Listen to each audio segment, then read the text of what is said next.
for retirement can start today. From the News Channel 5 Network, this is the Retirement Report. Good morning. My name's Hank Parrott. I'm your host. Welcome to the Retirement Report. Today, we're going to go into a whole, cornucopia of things to talk about. One of the things that's been in the news quite a bit, in fact, has been that about the government shutdown, what impact that's having. So I've got some great guests on today to talk about the impact the government shutdown's having, for instance, on the IRS. Right? And a lot of us might like the fact that the IRS is closed. Could we keep it closed forever, maybe? And I've got with me, of course, Dr. Friday with Dr. Friday's Tax and Financial Services. She's going to be giving us some information, helping us with what the impact is with the IRS. Are they open for business, or to what degree? And some of the things, like, we've got a deadline coming up for filing. Our extensions are up October 15th, so we'll be talking about that. And with her also Barry Burke. Barry's a business advisor, small business advisor, medium business, large business. We do from 100,000 to 50 million. So. There we go. All right. So one of the things we're going to talk about there as well, Small Business Administration. You may have heard about the fact that the Small Business Administration puts forth a lot of loans to small businesses, and they're closed. So what impact is that having in the business community? We're also going to talk about the Health Care Act and what impact that's having on small business owners. Not the talking heads, if you will, in Washington about this, but right down to the business. Barry can talk to us about some personal experiences he's seeing with the business owners that he's dealing with out in the private sector here. So we got a lot of things to talk about, and of course you're welcome to join us as well. There's a number on your screen. What is it? 737 plus 737-7587. Where's his glasses? He needs his glasses. I need my glasses. I gotta be able to see. I'm going to share a couple of things though that was kind of neat. Why do we get into a lot of this stuff on the Retirement Report? And I wanted to share some things. We've talked about this before.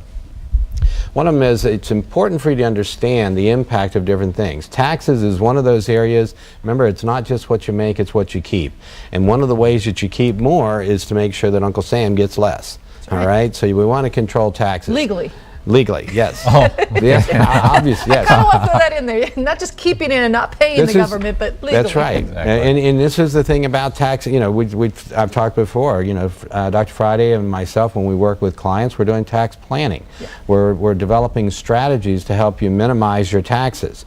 All right, and that's different from going to a company like, should I say H&R Block? Oh, I don't think you should say H&R Block. Everyone knows you shouldn't say that. I would get love letters directly from them telling me they're not as bad as I say they are.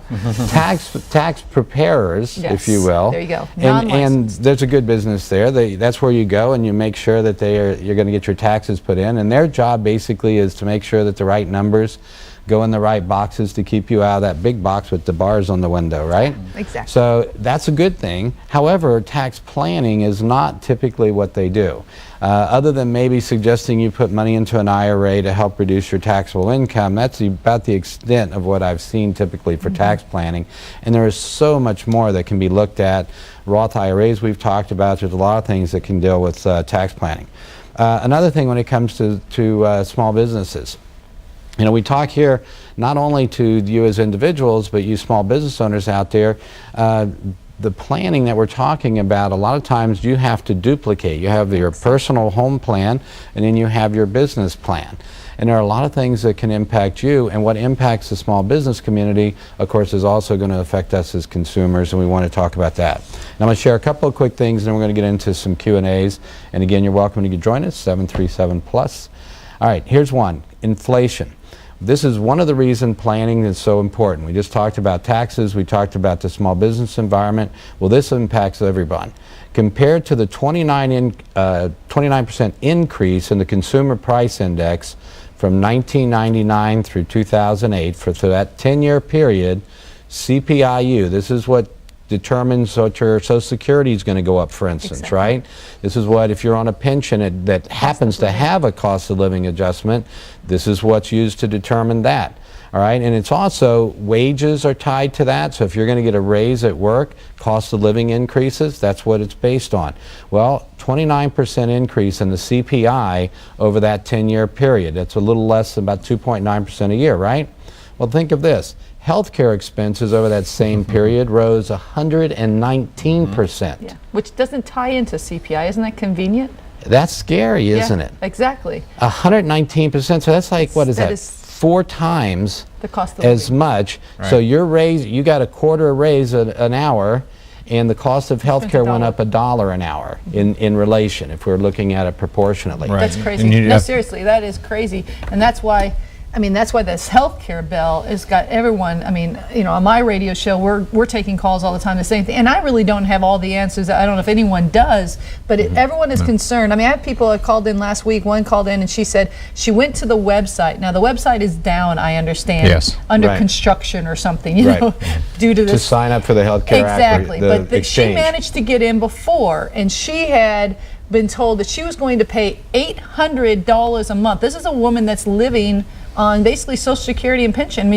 She has a small job. She made like $30,000 plus she gets Social Security, no real income. She was, she's uninsured right now. She went Right. on hoping to sign up for this, and then it didn't tell her how much she was going to get paid back, unfortunately, by the government supplement. So she was, waiting for that answer. Right, Never still got don't that. know the numbers. So, but the fact is, $800 is an impossible number. I couldn't even pay that. To be honest, that's just ridiculous for a dollar amount one per month. person, $800 a month. Yeah. What's the deductible? I think it was probably $500 if I would to guess, right? Would you say? 5,000 Oh, you think actually. 5,000? Yeah, You think it's a high one? they Oh, have- you think it's it's like a high the HSA kind of deductible. Right, situation? they call It it is. comprehensive is the word they're Got using, you. but it's Right. high deductible, Okay. catastrophic insurance. It's not your. If Right. that's This the case, isn't I'm paying actually- $132. Right. Now, this woman was older than I by about 15 years or 20 years possibly. She was almost, Mm-hmm. she wasn't quite at full retirement, but, I'm just saying. So you but- take that, what you just said, on an individual basis, and you magnify that for an employer, right, times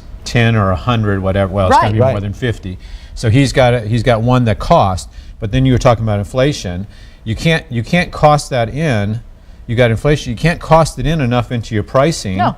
So what does it do? It reduces jobs. Yep. It really does. Well, At it's the end already of the done day. that. It's already done. Look Right. at the statistics of a number of people that are working right now as part-time employees compared to before the announcement of, I call it Obamacare. I know there's a proper term for it. Yep, the but Affordable Affordable Health Care Care Act. affordable health care. Before that, Which is as kind soon of as that, what do you call that? Oxymoron, yeah, right? exactly. Yeah. As soon as that got announced and it got basically passed, employers like Walmart, all the big guys, Sure. they immediately took action. Now, they thought they were going to get the waiver. Cutting I'm back- understanding the cutting back waiver is only to, going to actually last 1 year. My understanding, they're not Yeah, going to have a permanent waiver. So the waiver is not, so it just gives them, now they've extended what employers have to do until after election it out. conveniently. Right. But it still doesn't change the fact that right now, when you go look for a full-time job, I guarantee you, I've got people that are telling me every single day they're pulling 30 hours. That's it. Yep. That's it. 29 hours or less is what they're So offering they don't in have jobs. to. So they don't They're have not to even offer gonna, the benefits. And, well, we've they got don't a care. guest here on the. I want to get Oh, to sure. or one of our caller, and I'd like to get Beverly in before we have to take a break. So,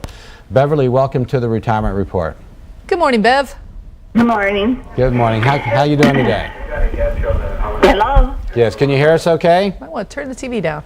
Hello? There you go. Okay, Beverly, you're going to need to turn your TV down. There's a little bit of a delay there, and that's going to throw it. So just, if you could turn down your TV and listen to us here. Okay. There you go. How can we help this morning? I would like to know, back a couple years ago when we helped out all these countries financially, Right. why aren't they making them pay the money back if we're in the situation that we're in? Yeah. Great question, Bev. Right. This is, and it's a great question. And then unfortunately, there were no such strings attached to it. They weren't loans. They were basically, just like now, they're grants. They're gifts. And I think just recently this week in the news, we were talking about, I think it was 280 million maybe that we were going to pull back from Egypt that we give to them annually. And yes, it's a great question. Why are we giving away so much money overseas when there seems to be so many problems here that they've yet to deal with? And when we're talking about running great up question. deficits, Yeah. We're borrowing the money to give to them, I mean, basically. That's being crazy. charitable is, yeah, exactly, and it's an excellent point. I had a client, to use a bit of an analogy here, bring it down to a smaller scale that we can all relate to. Wonderful lady, very charitable, gifts to a lot of charities. She ties to her church. If they have some type of fundraiser, she's the first one to come forward. But the problem was that she was spending more than her budget allowed. In fact, it was causing her to go into debt.